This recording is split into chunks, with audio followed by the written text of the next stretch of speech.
ज़ाते इलाही खुदाम यस्सू अल मसीह के नाम में आपकी सलामती हो। सबसे पहले तो मैं आप लोगों का शुक्रगुजार हूं कि कल मैंने दरख्वास्त की थी कि आप ज़रूर कमेंट करें, आप ज़रूर लाइक करें और शेयर करें। तो आज काफ़ी लोगों ने कमेंट्स भी किए और लाइक भी किए हैं। मैं ईमान रखता हूं कि आपकी इस एफर्ट से हम ज़्यादा लोगों तक पहुंच सकेंगे। अब आइए हम आज के मौजू की तरफ चलते हैं। कल हमने एक मौजू शुरू किया था जिसमें हमने देखा कि जब यीशु मसीह कहते हैं कि मैं अच्छा चरवाहा हूं, तो वो दरअसल अलूहियत का दावा कर रहे हैं। और ये नतीजा हमने इस बात से अक्स किया क्योंकि यही टाइटल जो है अच्छे चरवाहे का अहदे अतीक का खुदा अपने लिए इस्तेमाल करता है। और फिर हमने जब इसके पूरे सियाक़ो सबाक को देखा तो उसमें हमने नोटिस किया कि यीशु मसीह ना सिर्फ उस टाइटल को इस्तेमाल करते हैं बल्कि वो इस बात को दिखाते हैं कि जो अहदे अतीक का खुदा है उसका काम और खुद यीशु मसीह का काम जो है उसमें मुकम्मल यगानगत पाई जाती है, उनकी मर्जी में मुकम्मल यगानगत पाई जाती है। और मजीद ये कि जो इख्तियार और कुदरत बाप के पास है वही इख्तियार कुदरत खुद उनके पास है। और फिर रही सही कसर उन्होंने ये आयत बोलकर पूरी कर दी कि मैं और बाप एक हैं। जब हम इस सियाक़ो सबाक को देखते हैं, यानी जहां पर ये आयत इस्तेमाल हुई है 10वां बाब यूहन्ना की इंजील का, तो फिर तो ये बात बहुत वाज़ेह है कि यीशु मसीह जो है यहां पर अपने इलाही होने का इजहार कर रहे हैं।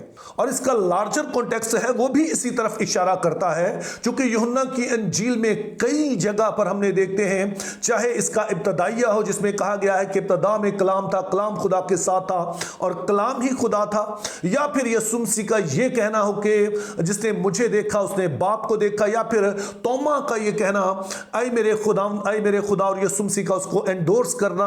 इन सभी की रोशनी में जब हम इस आयत को पढ़ते हैं तो ये बात वाज़ेह है कि यीशु मसीह का इसके अलावा कुछ और मतलब नहीं है कि वो उसी अलूहियत का इजहार कर रहे हैं जो कि खुद बाप में या अहदे अतीक का खुदा जिसको हम कहते हैं उसमें पाई जाती है।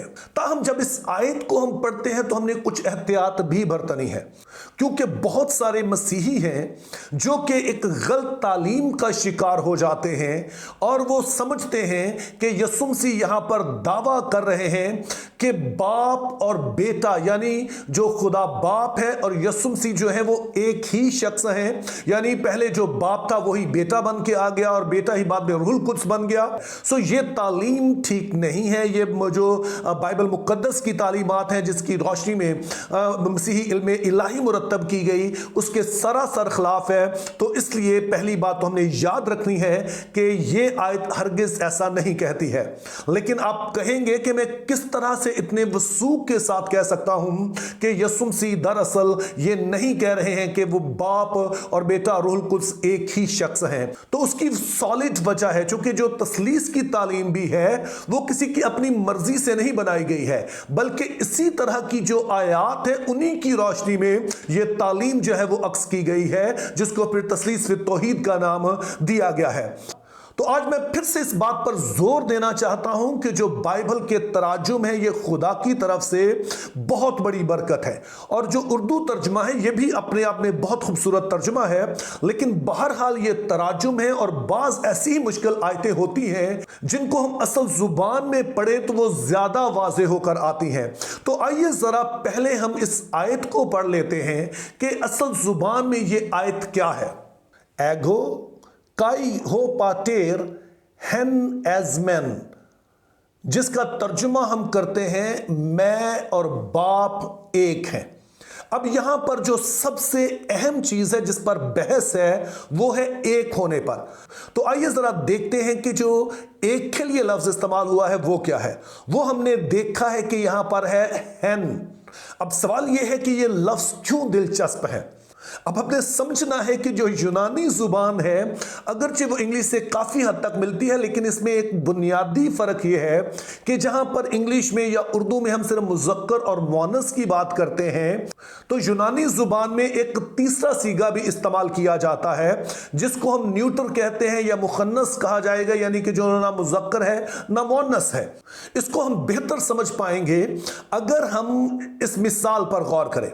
फर्ज कीजिए कि मैंने कहना हो एक मर्द, एक औरत, एक दरख्त, अब उर्दू जुबान में हमारे लिए आसान है, हमने मर्द कहा, हमने औरत कहा, हमने दरख्त कहा, और तीनों के लिए हमने जो इसके साथ अदद इस्तेमाल किया है वो एक ही किया है। मर्द है तो वो एक है, औरत है तो वो एक है, और दरख्त है तो वो एक है। लेकिन यूनानी जुबान की दिलचस्प बात यह है कि ये जब मर्द को एक कहे या औरत को एक कहे या फिर दरख्त को एक कहे, तो इन तीनों के लिए जो एक के लिए लफ्ज इस्तेमाल होता है वो अलग अलग इस्तेमाल होता है। मिसाल के तौर पर अगर कहना हो एक मर्द या एक आदमी तो कहा जाएगा हेस आंड्रोस, और इसी तरह अगर कहना हो एक औरत तो हम हेस गुने नहीं कहेंगे बल्कि हम मिया गुने कहेंगे। इसी तरह से जब दरख्त को कहना हो एक तो ये नहीं कहा जाएगा कि हेस डेंड्रॉन बल्कि कहा जाएगा हेन डेंड्रॉन। सो आपने देखा कि हेस मिया हेन मुज़क्कर मुअन्नस और मुखन्नस तीनों के लिए जो एक लफ्ज इस्तेमाल हुआ है वो मुख्तलिफ है। यूं हमने देखा कि जेंडर की तब्दीली के साथ एक का तर्जुमा भी बदल जाता है। मुज़क्कर के लिए अलग है, मुअन्नस के लिए अलग है, और मुखन्नस के लिए अलग है। अब इस वाली बारीकी को समझने के बाद जब हम इस आयत पर गौर करते हैं तो ये बात बड़े वाज़े है कि यीशु मसीह ये नहीं कह रहे कि मैं और बाप एक शख्स हैं। क्यों? क्योंकि अगर यीशु मसीह ने ये कहना होता कि मैं और बाप एक शख्स हैं तो फिर वो यूं कहते एगो काई हो पाटेर हेस एजमन। चूंकि जो एगो के लिए उन्होंने इस्तेमाल किया वो मुज़क्कर है, जो उन्होंने बाप के लिए इस्तेमाल किया वो मुज़क्कर है, तो यहां पर भी जो सीगा होना चाहिए था मुज़क्कर ही होना चाहिए था। लेकिन यहां पर जो है वो न्यूटर है, मुखन्नस इस्तेमाल करते हैं।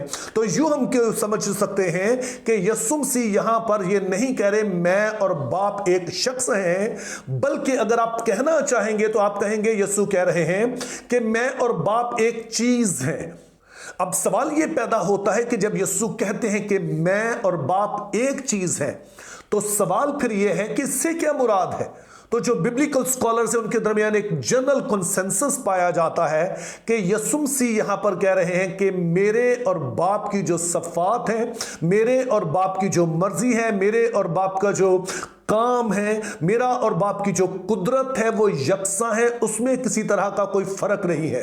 सो यीशु मसीह इलाही है, और यीशु मसीह जब कहते हैं मैं और बाप एक हैं, तो अगरचे वो ये नहीं कहते कि हम एक शख्स हैं, लेकिन वो ये कहते हैं कि मुझ में और बाप की सफ़ात में कोई फर्क नहीं है, हम एक ही चीज़ से बने हैं और हम एक ही तरह का सारा कुछ रखते हैं।